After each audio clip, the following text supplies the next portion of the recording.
The illegal elbow. Elbow techniques. This is the elbow. An elbow from here. I'll throw the elbow. Yeah, the illegal elbows.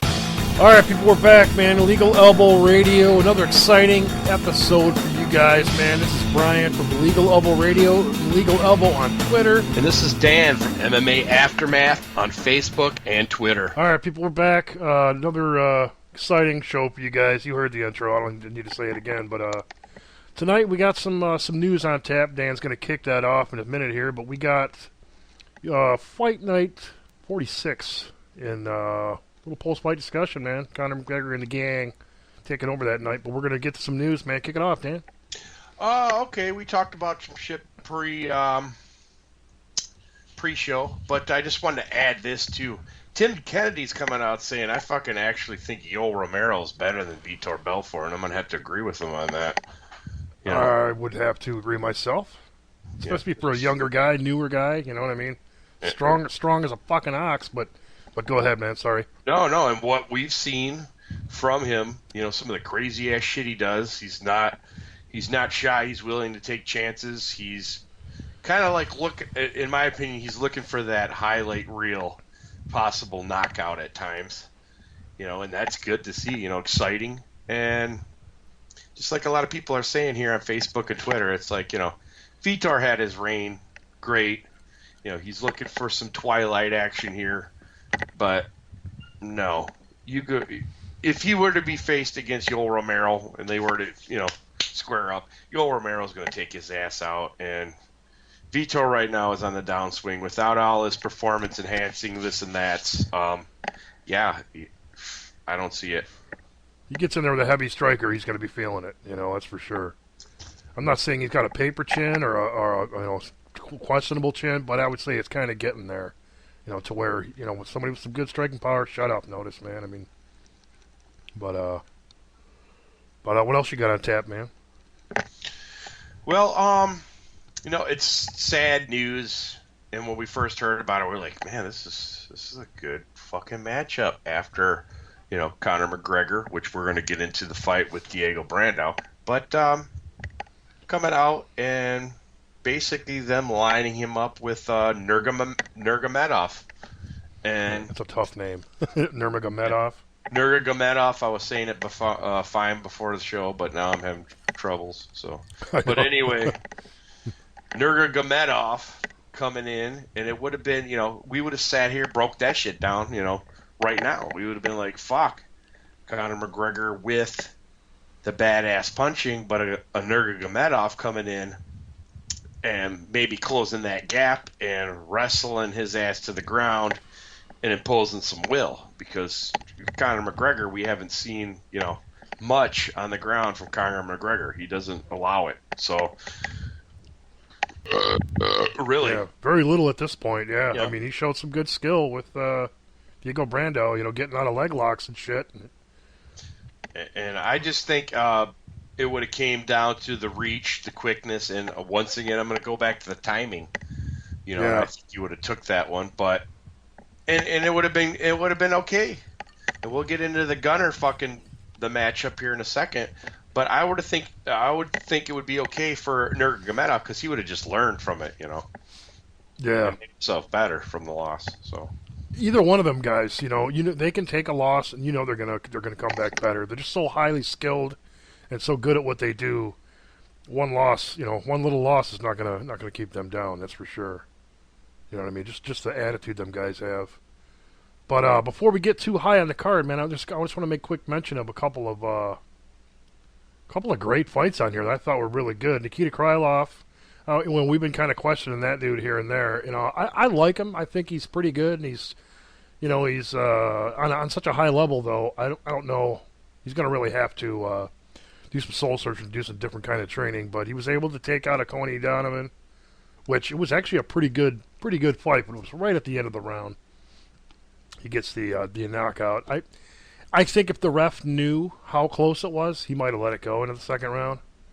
You know what I mean? Because Donovan was. I mean, yeah. I thought it was a pretty good matchup. They were both, you know, good tough dudes. But anything you want to say on that, or? No, I didn't get to see the prelims, man. Like I said, you know. Oh, gotcha. I was getting ready, just got off worked real late, And the way that they had this particular card in the time frame that it was from like noon till 9 o'clock, you know, it was like so, because we talked about it before the show. This shit, I don't even know, you know, some of these fucking cards when they're starting and ending. Yeah, one's in fucking Japan, one's in fucking Abu Dhabi, the other's in Brazil, and the other's in London. and they got another one coming out in Zimbabwe too. I think that's on at like 4 in the morning. Yep. Madagascar or something. You know? Yeah. But yeah, it's just getting crazy, and it's getting they go from oversaturation that we've been talking about with the double fucking cards. Yeah, to it's stupid. Fucking everybody's time frame up and thinking that everybody's going to sit down and sit on their fucking asses to watch a fucking UFC event on a fucking beautiful Saturday. Right. You know, right.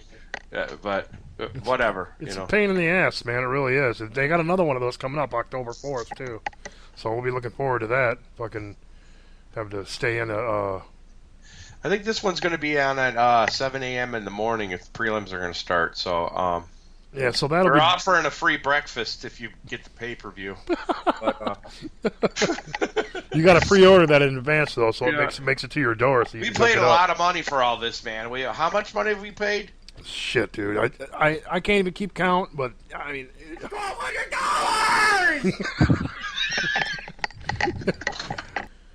A fight that I really thought was pretty sweet, and I'm going to run over maybe this one and another one, and we can get on to... the main events, co-main event, that kind of stuff. But Mike King, I believe this is off the Tough Show, I believe. I don't remember. I don't pay enough attention to it to even bother. But Mike King taking on, I'm probably going to fuck this guy's name up, but it's Cathal, I think. Cathal Pendred. Both Irish dudes, you know, like coming off the show, I believe. And it was I'm going to come in here and I'm going to beat the ever-loving shit out of this guy, and they both had that in mind. And Mike King, to me, was winning that fight big time. You know, he almost had Pendred, you know, knocked out. But Pendred's hometown, he wasn't letting that happen, man. So, like I said, it was close to a knockout for Mike King. And started singing the fucking Brazilian soccer song again. Hey, ole, ole, ole. Yeah. Yeah, they even did, what the hell was that? Shit, I can't think of it now. It was in the middle of the... No, I don't know. No, it was during the Conor McGregor fight. Oh. I can't think of the... There was some chants. I can't think of the melody, though. It was...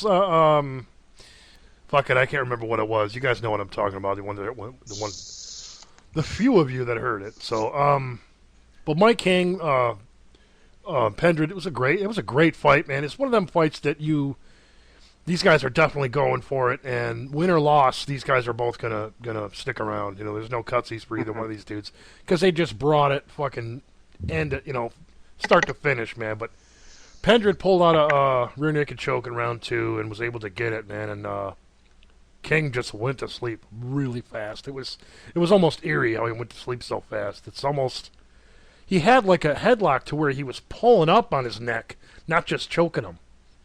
Almost, yeah. I don't even know what you call it, man. Reverse fucking neck stretch or something. But anyway, it was a sweet... Hit that carotid artery or whatever, that jugular, man. Fucking cut off that flow to the brain. Fucking it was nighters. So fast, though, man. It was almost like within seconds King went out, man. But cool fight. Neil Seary looked like a fucking madman all night, landing nice shots on Phil Harris. Phil Harris, highly touted, man. Everybody was saying this guy's great judo guy. I hate to say it. I didn't see it, man. Neil Seary beat the shit out of this guy all night, man. Okay, what's the last one I wanted to comment on? Fucking Latifi, man. How'd he do? It was quick. TKO strikes 207 in the first round. Was it stand up or did he fucking slam his ass on the ground? No, I don't know what happened, dude, because when I was watching it, we were watching it on Fight Pass. But on Fuck Pass, no.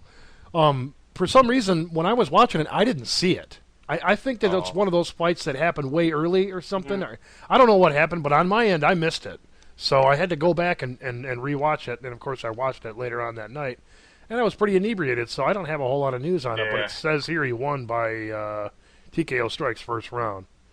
So I'd have to go back and see it again, but which I probably should have before the show. But hey, oops. Norman Park though, coming in against the guy that has 50 fights under his record. I don't know if you saw this guy. This guy I've seen it, man, and he was looking good early. But the thing that I'm saying with Park is Park was fucking prepared, because I had fucking Katani fucking winning. You know, his judo background, I thought he was going to get some nice judo flips in there, but fucking Park came in prepared, had a nice center of gravity, and fucking Katani must have tried at least 15 fucking judo throws, dude, and fucking connected on zero. Yeah. And I was like, fuck, his game plan's done, and I don't even know, after he was in the fucking, on the ground, yeah, he could have got him down, but I'm kind of wondering what the fuck he would have done when he did get him down. So it was a bad pick by me, and you know, fucking Park is now calling for somebody else. I forget who he called out. Diego Sanchez, baby. Diego Sanchez, which Diego Sanchez might get fucking throttled in this one, because I'm not saying that Park is a world beater, but he's calculated and precise at what he does. Yeah, he looked great, man, and he's really kind of coming along here, man. I mean, I haven't had the guy on my radar forever, but I've noticed the guy in the last couple. He's looked really good, man. I mean, but Katani, it just seems like to me he barely showed up. I think he was trying to not exert so much energy, but he should have had a little more. What do you call it, man? A little more intensity coming in here, maybe, because he just came in and was like, "Hi, how are you? My name is Katani." Bam! He just starts getting lit up, and it's like, dude, I was like screaming, "Do something! What's with this guy?" His judo flip attempts were fucking stuffed. You know, he was quick at trying them, but they were just stuffed by, like I said, the center of gravity of Park, and he was prepared for them. Yeah, and after that, he was fucking. I don't know what to do after that.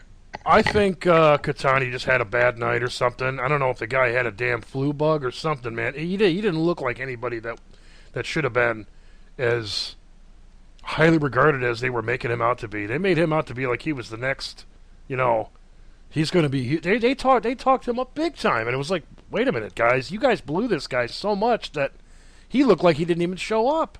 I mean. And just moving along here, man, to keep the flow moving. I thought Brad Pickett took that fight. I did too, and I was about to say that, and we would have probably gotten a big ass discussion pre-fight, so I didn't even mention it. But I think we both picked Brad Pickett just for his scrapping ability. And another thing is, he was fucking McCall was fucking running away the whole fucking time. Right, I don't get that.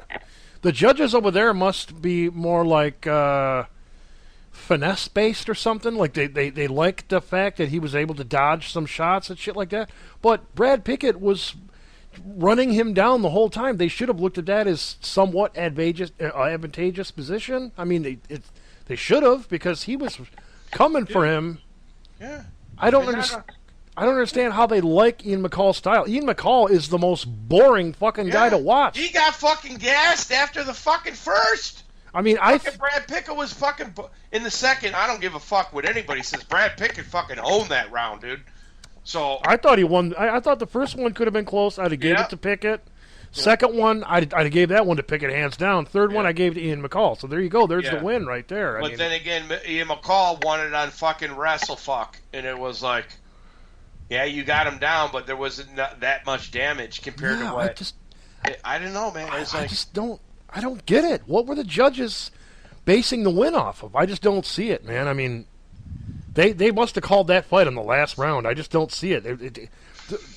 Two judges had a 30-27. What kind of crack are you guys on? Mm-hmm. So here we go, fucking another guy's career up. Here we go again. And we fucking bitched our way all the way out of boxing to where we don't even fucking watch it anymore because of that fucking judging debacle. And then we're coming back and we have ex-boxing judges that are judging MMA. How fucked up is that? And you know what? I want a sensei. I want a 6-degree black belt judging. I want a guy that's judged the Olympics before in certain martial arts. I want a guy that's done a Valley Tudo fucking judging A competition. wrestling judge. I want an old Pride guy from over in Japan. Why aren't we looking over there? Why are we using these fucking dinosaurs that are probably, some of them are just looking at striking and have no idea what fucking control and shit is. And then on the other hand, you could go to a different country and they're thinking the exact opposite. Who knows? Yeah. And one thing I want to add to that, and it's a little bit off topic, man, and we can get to the Gunner match here after this, but unless you got more to add, but no, go for it.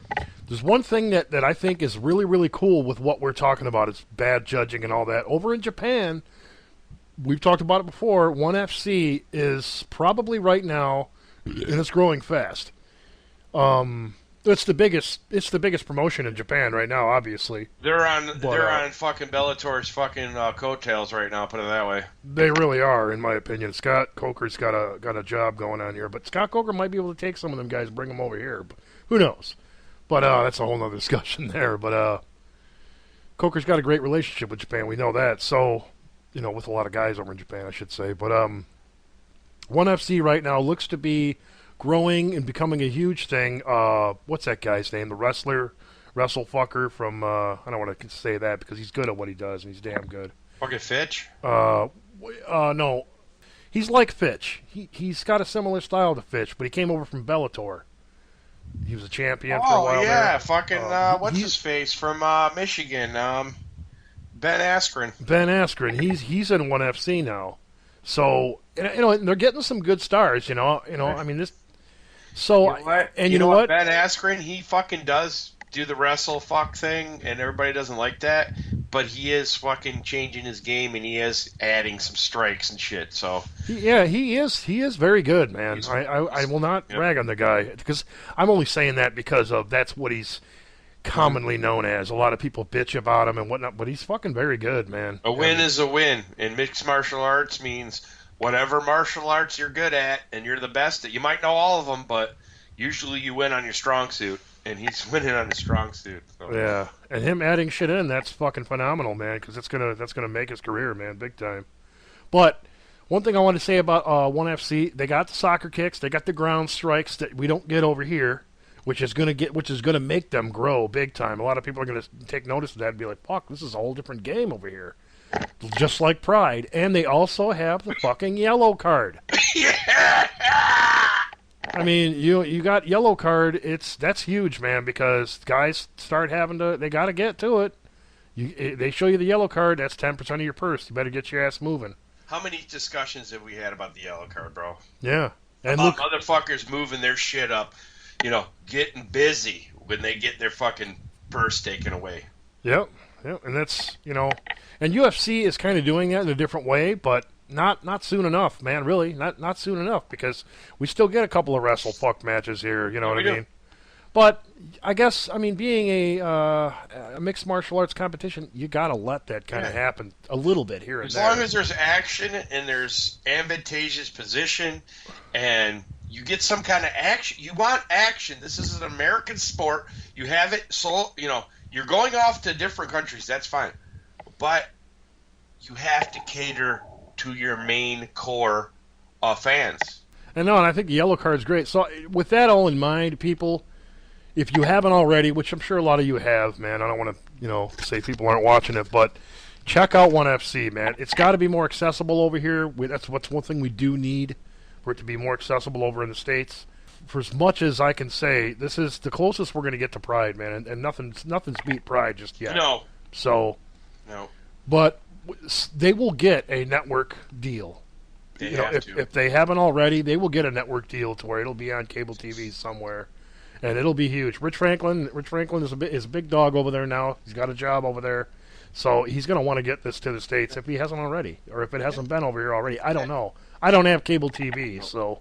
And even having a Ben Askren over there, who like we said, is an undesirable type fighter, picking up his fucking game, and even when he does what he does, he fucking usually fucking wins pretty fucking quick, bro. Yeah. So it's like this guy is I think Dana really passed up on a fucking good talent here, man.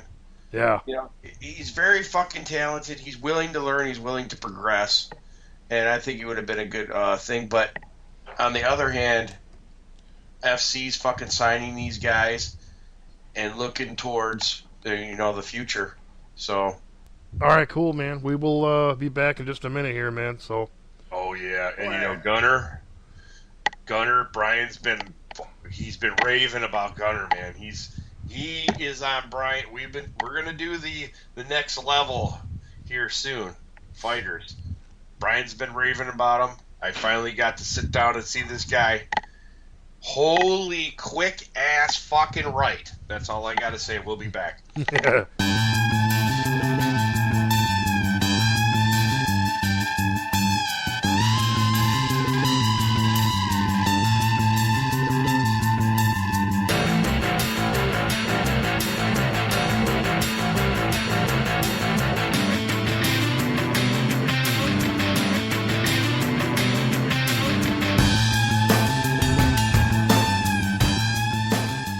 Queerbait, go ahead. Nice. Call me a queer bait. That's great.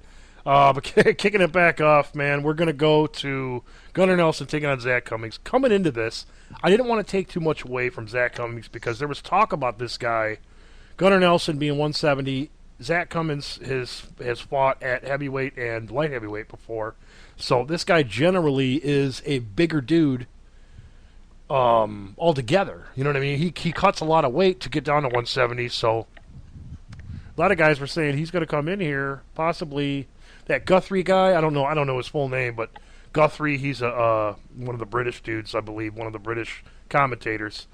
He was saying this guy might come into this fight, anywhere from 190 to, lower 200. You know what I mean? And so I thought, well, shit, that's a big weight difference in these two guys.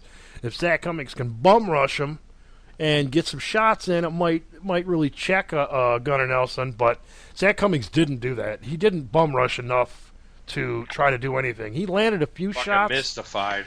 Yeah, he landed a few shots here and there, but it really didn't do anything. Gunnar Nelson's, it's just, if I had to describe this dude in a couple words before you kick it off, man, we're talking smooth, effortless, and just solid.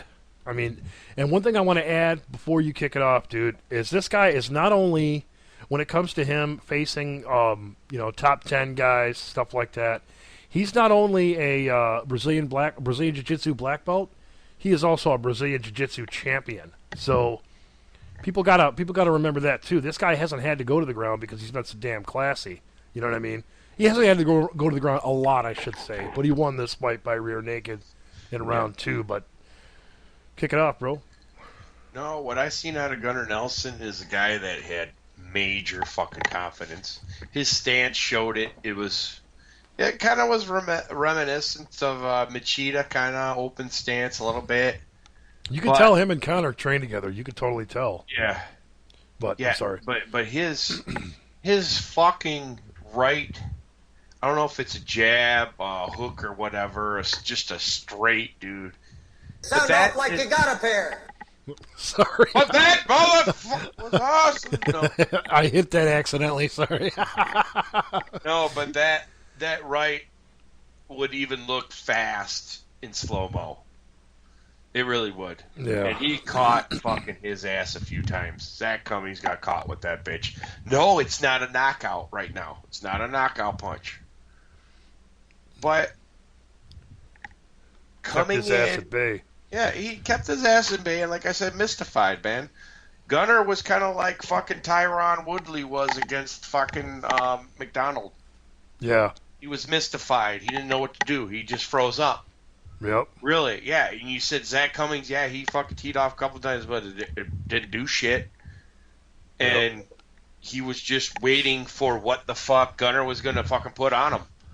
And, and Gunner wasn't just on the attack all the time, and he was also timing and getting his shots to where, just like they were saying, Dan Hardy was saying, his hits are methodical and accurate. You know what I'm saying? He's gonna work methodically, and he's gonna get an accurate shot on you that counts, kind of like a Machida. It's not a wasted shot. Yeah, Well, zero wasted effort, man. Yeah.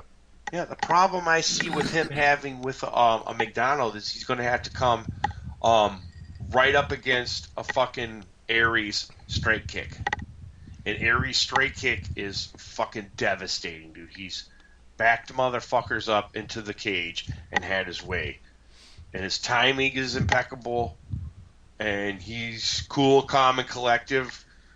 You know, he just does what he does, man, and I just think he's going to kick him into the cage and have his way just like he did with Woodley. And like I said before, Gunnar will learn from this, but I'm just going to have to give the experience, the overall cage experience to McDonald, who is at the point that fucker Gunnar wants to be at. Put it that way. Yeah, and the match itself doesn't make any sense to me because you got Gunnar Nelson. He's not even. He's fighting guys to where he's. That. Exactly. What's that? No, I'm glad you're saying that Yeah, because we talked about it beforehand. It's like it's almost insulting to McDonald. You know, it's insulting to both fighters because it's like, hey Gunnar, you're really good. Let's fucking throw you into the fire. I mean, really. I mean, it's no, don't do that. This guy still can be built, in my opinion, and he's still. You know, he looks impeccable, yeah, sure. But, I mean, Zach Cummings, I mean, come on. When it comes to Zach Cummings, and I'm not knocking the guy, I gave the guy a lot of respect coming into this fight. You know, granted, his game plan didn't work. You know, it sucks. He'll be back, and I'm sure he'll look better in future fights. But Zach Cummings is not a ranked fighter, not even close to a ranked fighter. So Gunnar Nelson making short work of him, yeah, it's impressive. But don't give him Rory McDonald next. No. You'd be slapping him in the face and slapping Roy in the face. I mean, we were talking about both these guys being on our next level fucking list. Right? Isn't that fucked up? Right, and it doesn't mean you should match them up though, because we both agree on that. It's not the right matchup to make. I'm sorry if Dana White does this. He's throwing a guy's career into the fucking undefeated career into the fucking toilet, in my opinion. Because no. And this is just the fact right here: is don't give him Roy McDonald. Give him the guy that Roy McDonald beat. Give him Tyron Woodley. Give him fucking Woodley. Why would you do that? Why would you do that to him? Tyron Woodley against somebody. I forget who it was though.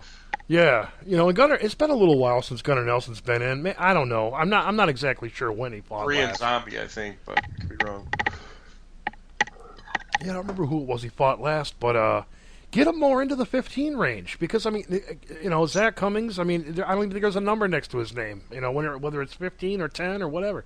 There's no number. So, and Gunnar Nelson is not near the top 10 either. So don't throw him into a number 4 or number 5 fight. Yeah, just because he calls for it, don't give it to him. He didn't call for it.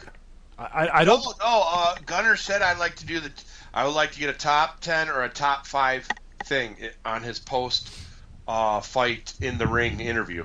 Right, and but did he actually call out Roy McDonald? Because he always says, he I don't want to call out. He didn't call out Roy McDonald. I'm just saying a top 10 or top 5 is what he asked for. And I'm saying he got a top 5, which we're both saying, come on, guy. Bad idea. It's a bad idea because there's a lot of questions haven't been answered about Gunnar Nelson. Okay, so don't throw this guy's career, off a fucking cliff because we just don't know yet. Yeah, he's mystical. We don't know. There's a lot of shit we don't know about him yet. And I would bet if he were to watch tape, we shouldn't bet against him so much because if he were to watch tape and he trains with some good guys. He's gonna. I would think he's gonna fare well against a Rory McDonald. But why? He is. Why such a steep ass ramp? Yep. You know what I mean? Give him a fucking a 13 or a 12, and say, you know what? You're in the range of a 10. Give us that first.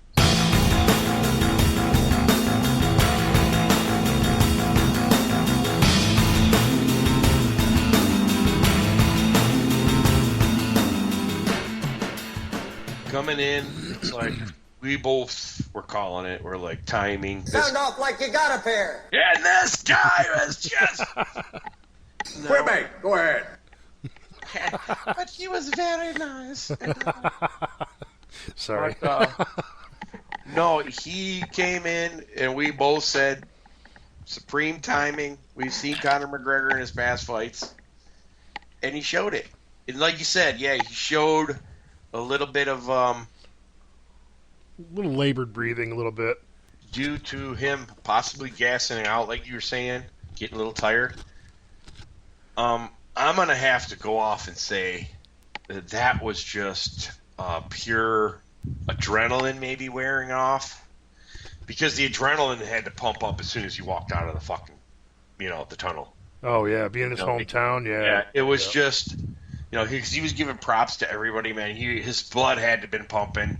He might not have shown it, but this guy, man, this is, to come from where he came from and to represent a whole country. We wouldn't know anything about that because, like I said, you're either representing a state or something like that. The only time you're representing a country is if it's like, Bisbing versus Hendo kind of dealio, Yeah. And so this meant a lot to the people, and they're crazy soccer fans. They know how to fucking whoop it up. And they showed us a thing or two, man.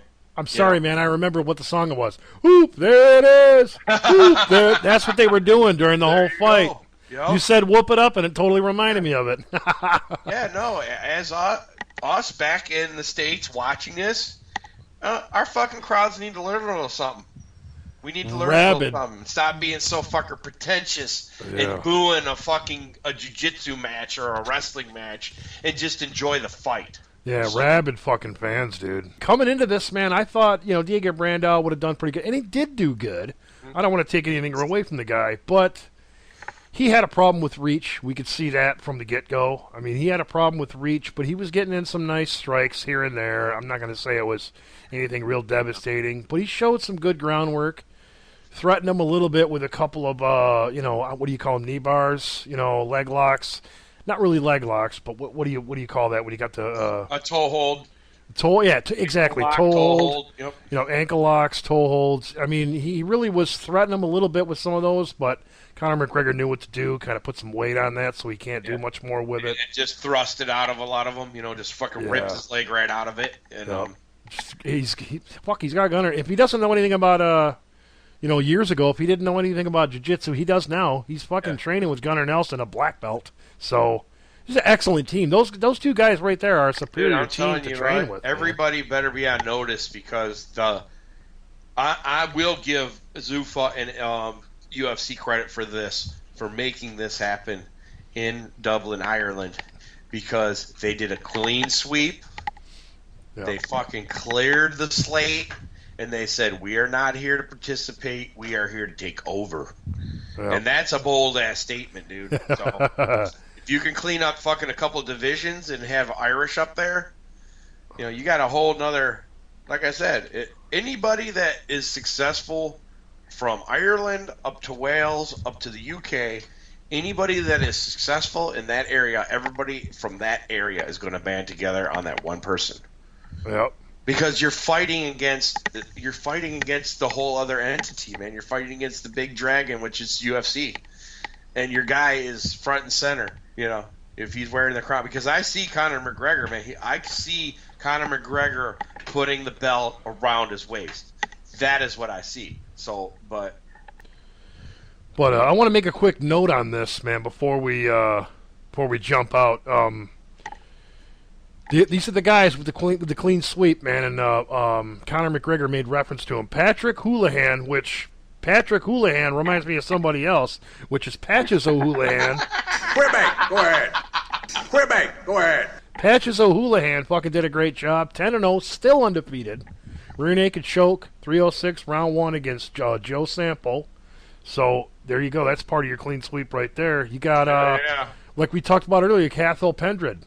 Like I said, I'm probably botching his name, but guy looked really good, faced a lot of adversity. Mike King was fucking coming to kill this dude, and he ended up getting a submission win. I'm interested to see what Mike King's going to pull off next, though, man. This guy is a good fucking running gunner, a good fucking striker, good power. Neil Seary, Dublin, Ireland, man, coming in, top notch, looking awesome. Facing a guy that they had a lot of respect for, and they were talking this guy up, too. So here we go. And also, obviously, Norman Park, Northern Ireland, man. So Brad Pickett, London, England, also trains with some guys in Ireland as well. So Obviously, Gunnar Nelson. He's from Iceland, but he trains with a lot of guys from Dublin, Ireland. So they're over there representing. You know what I mean? So say your piece, brother. Get us out of here. Sound off like you got a pair. You still there, dude? Sound off like you got a pair. Quebec, go ahead. Where did you go? For fuck's sakes!